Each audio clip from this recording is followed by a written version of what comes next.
Bonjour. Cette fois-ci, nous allons résoudre un exercice se rapportant au suivi temporel d'une transformation chimique. Niveau deuxième bac, exercice 2 en chimie.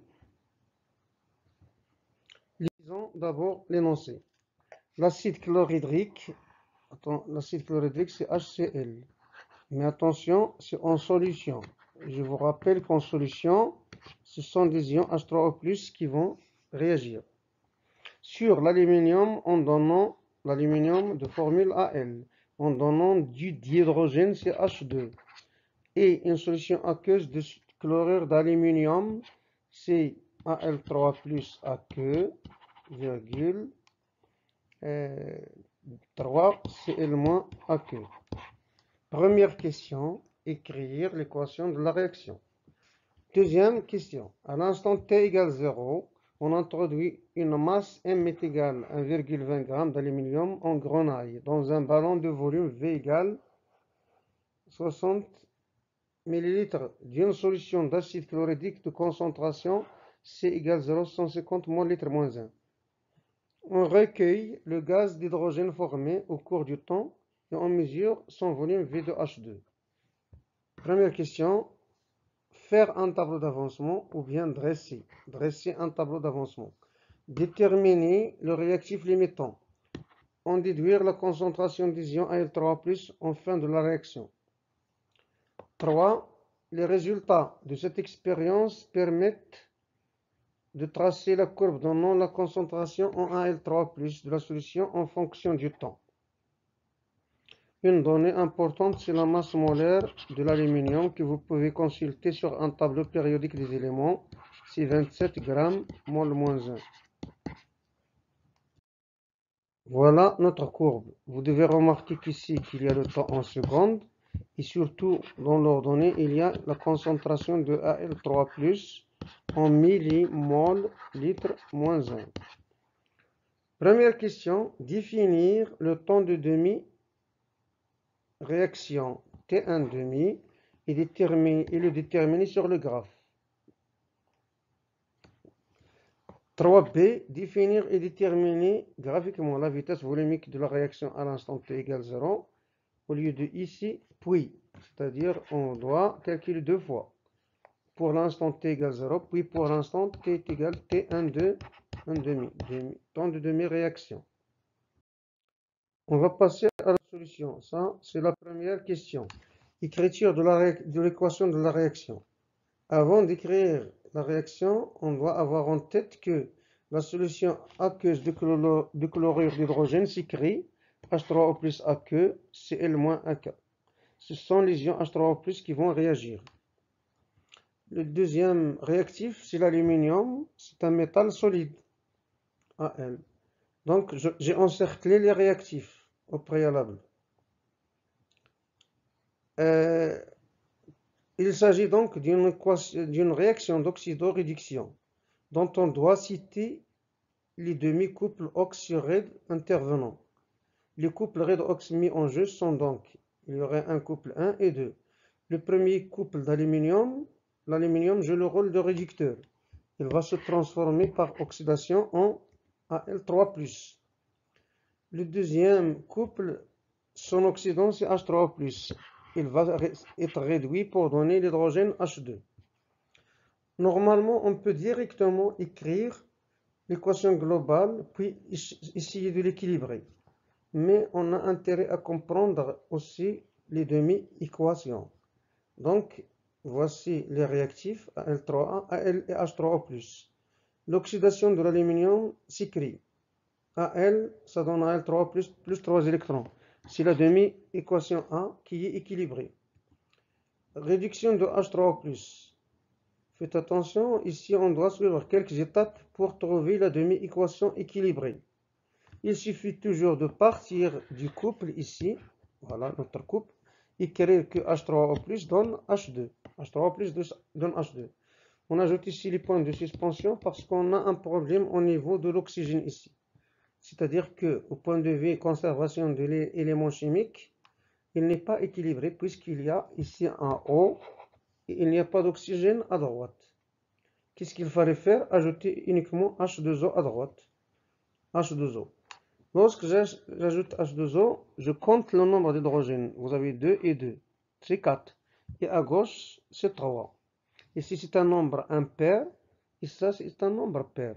Donc, on doit multiplier d'abord à gauche pour que le nombre d'hydrogènes soit pair. On multiplie par 2. Lorsque je multiplie par 2, le nombre d'hydrogènes devient égal à 6. Ici, vous avez toujours 2 plus 2, c'est 4. Pour avoir 6, on a à multiplier ici par 2 ou à côté de H2O par 2. Lequel est juste, puisque ce 2-là, il affecte aussi l'oxygène. Le 2 doit être ajouté ici à côté, à gauche de H2O. Et on obtient une équation ou une demi-équation équilibrée au point de vue élément chimique. Reste à ajouter le nombre d'électrons. Vous avez ici 2 fois plus, 2H3 plus, 2 fois plus, ici 0. Donc il manque ici 2 électrons. Et on obtient une demi-équation B équilibrée. Pour écrire l'équation globale de la réaction, on a intérêt à voir le nombre d'électrons pour chaque demi-équation. En haut, vous avez 3 électrons. Et pour B, vous avez 2 électrons. Ici et ici. Donc, on doit multiplier A par 2 et multiplier B par 3. A, 2 fois A plus 3 fois B. Ça donne, voilà notre équation globale qu'on doit encadrer puisqu'il sera objet de la question suivante, tableau d'avancement. Faire un tableau d'avancement, vous savez que le tableau d'avancement, c'est important d'écrire d'abord la réaction. Puis on remplit, ça c'est pour l'état initial, x égale 0. Ici on indique la quantité de matière de l'aluminium, puisque c'est solide, on écrit M sur grand M. Pour des solutions aqueuses, ils sont connus par leur concentration, c'est C fois V. Pour Al3 plus H2, AT égale 0, ou pour X égale 0, ils sont nuls. L'eau, surtout, existe toujours en XI, puisque c'est une solution aqueuse. Donc, on écrit XI. État intermédiaire. On doit écrire M sur M moins X. Mais faites attention ici. Vous avez ici un coefficient 2. On doit en tenir compte. Donc, c'est moins 2X. Même chose pour H3O+. Ça serait CV moins X, mais tenir compte de 6, c'est moins 6X. Et ainsi de suite. Pour l'aluminium, c'est 2X. Pour l'hydrogène, c'est 3X. Et l'eau existe en XI.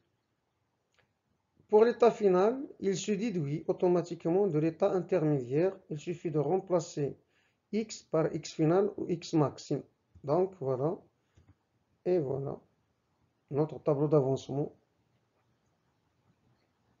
La question suivante. Déterminer le réactif limitant. Le réactif limitant, soit l'aluminium, soit H3O+. Il suffit alors de résoudre les deux équations. En parallèle, vous allez écrire N finale de Al égale 0 ou N finale de H3O+ égale 0. Or, d'après le tableau d'avancement, N finale de l'aluminium, c'est M de Al sur M de Al moins 2X max. Et N finale de H3O+, c'est quoi? C'est CV moins 6X max. On doit résoudre les deux équations. La première à gauche, elle nous donne X max est égal à M de Al sur 2M de Al. Et à droite, X max égale CV sur 2. On passe aux applications numériques. La première, X max, c'est 1,2 sur 2 fois 27. La deuxième, c'est X max est égal à 0,15. La concentration fois 60. Attention, ici, on convertit en millilitres. 10 moins 3, 1 millilitre, c'est 10 moins 3 litres. La valeur obtenue pour la première, c'est 0,022 mol. Ou encore 2,2 10 moins 2 mol. La deuxième valeur pour H3O+, il donne X max égale 0,15 10 moins 2. Moins 2 mol, pardon. Ici, on doit comparer cette valeur à celle-là. La valeur valable, c'est la plus petite. Toujours, lorsqu'on trouve X max, on cherche la solution la plus petite qui est valable. Donc, ça se voit que H3O+ est le réactif limitant. La solution valable est la valeur la plus petite de Xmax. Xmax égale 0,15 10-2 mol. Xmax est égal à 1,5 10-3 mol. Le réactif limitant est H3O+, la solution d'acide chlorhydrique. On déduire la concentration des ions Al3+ en fin de la réaction. Toujours, on a, d'après le tableau d'avancement de la réaction, N finale de Al3+ est égal à 2Xmax. Application numérique, si vous voulez, N finale de Al3+, c'est 3, 10-3 mol. Mais la question ne me demande pas la quantité de matière, mais il demande la concentration. La concentration, si on connaît le nombre de moles et le volume, on peut en déduire la concentration effective. La concentration effective des ions Al3+ à l'état final s'écrit Al3+ final, c'est N final sur V. C'est 3 10-3 sur 70-3. Donc Al3+ final, c'est 0,05 mol. Ça, c'est le résultat.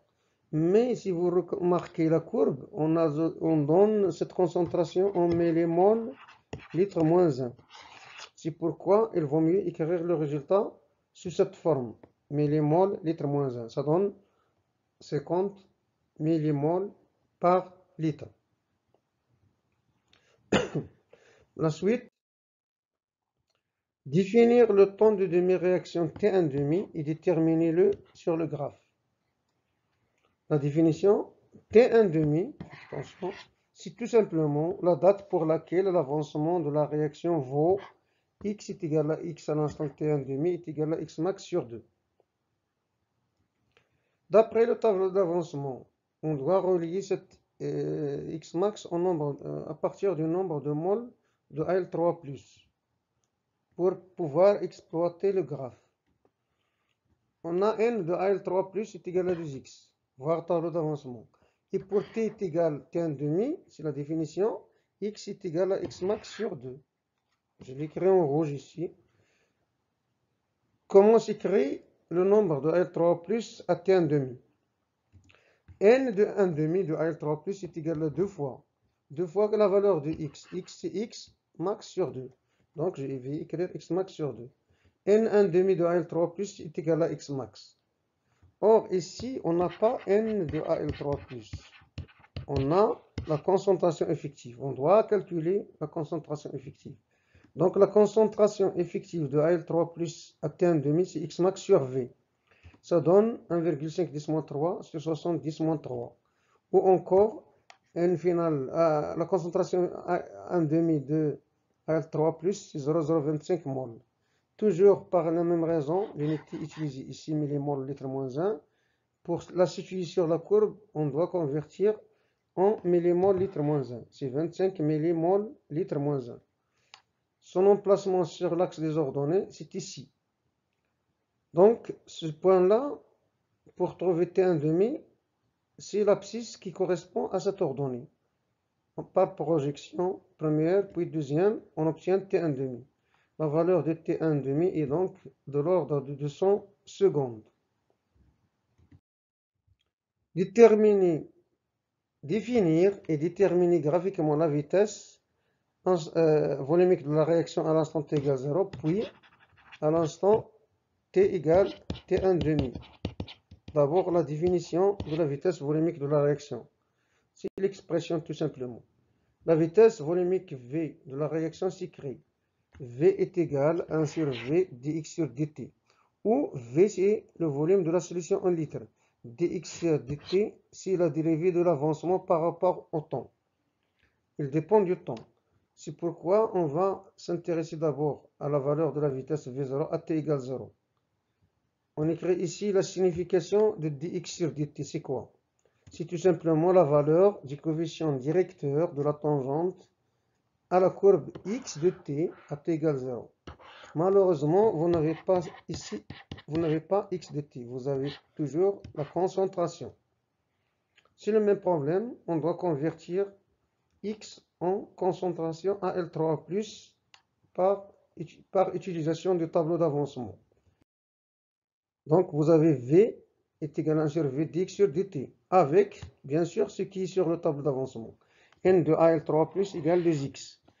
Qu'est-ce que ça veut dire N de Al3+? Ce n'est que Al3+ fois V. La concentration fois le volume donne la quantité de matière. Ici, donc, N Al3+ fois V, pardon, fois égale 2x. C'est-à-dire, x est égal à quoi? 1 demi de V Al3+.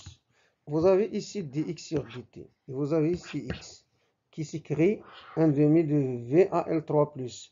Je vais remplacer x dans la première expression par 1 demi de V Al3+, afin d'obtenir V en fonction de Al3+, concentration effective. Donc, la vitesse volumique de la réaction s'écrit. Cette flèche nous montre qu'on va remplacer. V est égal à 1 sur V, 1 sur V.